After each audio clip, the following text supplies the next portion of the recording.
చాలా మంది వీడియోస్ కానీ షార్ట్స్ కానీ వేరే వాళ్ళ మ్యూజిక్ కానీ సాంగ్స్ కానీ యాడ్ చేస్తూ ఉంటారు అండ్ ఎడిటింగ్ యాప్స్ లో కానీ వేరే వాళ్ళ క్రియేట్ చేసిన మ్యూజిక్ కానీ సో అలా చేయడం వల్ల మీకు అనేది కాపీ రైట్స్ అనేది పడతాయి కన్ఫర్మ్ గా. సో అలా పడకుండా ఉండాలంటే నేను చెప్తాను, క్లారిటీగా వినండి.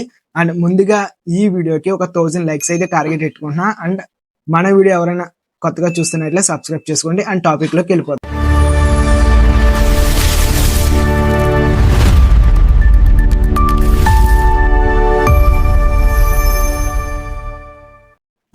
సో డార్లింగ్, మనం యూట్యూబ్ అనేది ఆన్ చేసిన తర్వాత సో అక్కడ షార్ట్స్ ఉంటుంది, మనం షార్ట్స్ అప్లోడ్ చేస్తున్నాం కాబట్టి సో యాడ్ సింబల్ ఉంటుంది కదా, యాడ్ అంటే వీడియో అనేది మనం యాడ్ చేసుకోవాలన్నమాట. సో మీరు ఏదైతే వీడియో యాడ్ చేయాలనుకున్నా ఆ వీడియో యాడ్ చేసినా నెక్స్ట్ నొక్కండి.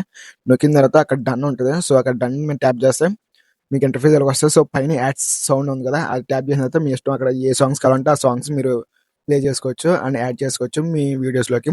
నేను తెలుగు సాంగ్స్ అని టైప్ చేస్తున్నా, సో చూపిస్తాను చూడండి. సో అక్కడ ట్యాప్ చేసిన తర్వాత బ్లూ మార్క్ వచ్చింది కదా, సో ఆ బ్లూ మార్క్ వచ్చినప్పుడు మీ వీడియోకి అనేది సాంగ్ అనేది యాడ్ అయిపోద్ది. సో అలా నెక్స్ట్ ట్యాప్ చేసిన తర్వాత మీకు సాంగ్ అనేది యాడ్ అయిపోతుంది. సో అలాంటి ఇంకా కావాలనుకోండి మన ఛానల్ సబ్స్క్రైబ్ చేసుకోండి.